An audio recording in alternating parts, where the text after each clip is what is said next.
I'm Margot Politis. Welcome to Study English, IELTS preparation. Today on Study English, we're looking at adjectives. How do you use them? How do you order them? And how do you use them to compare and describe things? First, let's listen to some descriptions about the world under the sea in the Gulf of Carpentaria off the north coast of Australia. It's quite an amazing place. We know more about the surface of the Moon or the surface of Mars than we do about the seafloor. The seafloor remains the last unexplored frontier. This is because it's covered by this impenetrable ocean layer that we can't see through. The only way we can see the seafloor is using sonar. The largest reef they mapped is about 10 or so kilometres across. It's an oval-shaped feature, so it covers around 100 square kilometres. Because of the fact that they are submerged in 30 metres or so of water, the reefs are very hard to see. No one had realised that the Gulf contained reefs just like the Great Barrier Reef. Being able to describe things properly is an important communication skill. You need adjectives for descriptions. They usually come before the nouns they are describing. The red car. But when you want to accurately describe something, you often need to use more than one adjective in a row. What if the car is big, red, and made of plastic? We call it the big red plastic car. Notice that the adjectives are usually separated by commas. But why don't we call it the red plastic big car? How do you know which order to put the adjectives in? Well, for native speakers, it's just that it sounds right. But luckily, there are some rules. It's called the Royal Order of Adjectives. Let's have a look at it. First, we have the determiner. That's articles, a, an, the. Numbers, or a word that describes the amount of something. It can also be the owner, the person or thing who the noun belongs to. So determiners can be a, the, many, some, or a name like John's. So we can have a car, many cars, John's car. The second type of adjective is opinion or observation. This tells you something about the quality of the noun. Useful, cheap, ugly, beautiful. Then we have size. For example, enormous, tiny, huge. Followed by age. It could be old, modern, 7-year-old. Then shape. Perhaps oval, circular or flat. A colour, like white, black or blue. Then we have adjectives that describe origin, where the noun is from. For example, Thai, Indonesian, Australian. Followed by material, what the thing is made of, like copper, plastic or wooden. Lastly is the qualifier. This is something that's an integral part of the noun. Examples might be a rocking chair, a wedding ring, an electric oven. There are, of course, a few exceptions to these rules, but it's important that you learn them and practice them whenever you can. Have a look at these words and see if you can turn them into a phrase. Wooden, square, useful, box, lilies. Well, box is the noun, but what comes first? The determiner. Whose box is it? It's Lily's box.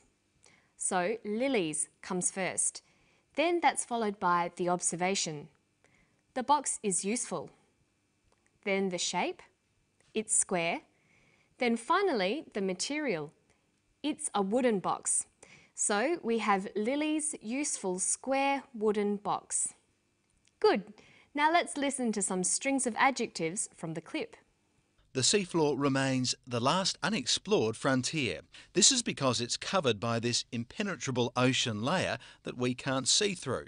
The largest reef they mapped is about 10 or so kilometres across. She calls the seafloor the last unexplored frontier. Let's look at that phrase. Frontier is the noun. The other words are describing the noun. First we have the determiners, the and last. Last expresses a number, so it goes second. Then unexplored. That's an observation. It's a quality of the frontier. Okay, now what about this impenetrable ocean layer? Well, layer is the noun. All the other words are adjectives. This is the determiner. Impenetrable is an observation. It describes a quality of the ocean layer. Ocean here is the qualifier. Almost part of the noun, it's not just a layer, it's an ocean layer.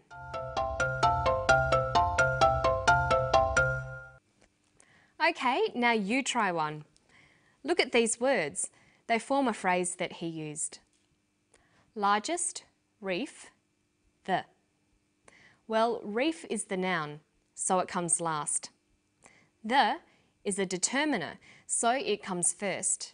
Largest describes the size, so that comes after the. So we have the largest reef. Okay, there's another way adjectives can be used as well. They can stand alone. They describe nouns by following the verb to be. When used in this way, adjectives are complements. Listen to one here. The Gulf of Carpentaria is very flat and featureless. The Gulf of Carpentaria is very flat and featureless. In a phrase, this would be the very flat, featureless Gulf of Carpentaria. But used as a complement, the phrase becomes a full sentence. The Gulf of Carpentaria is very flat and featureless. We can take the phrase, the big red plastic car, and turn it into a sentence. The car is big, red and plastic. Notice that the order of adjectives still stays the same. Now let's look at how you go about describing things.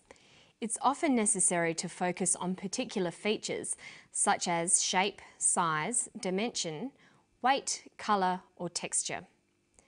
The more you have built up your vocabulary of adjectives, the better your ability to describe things accurately.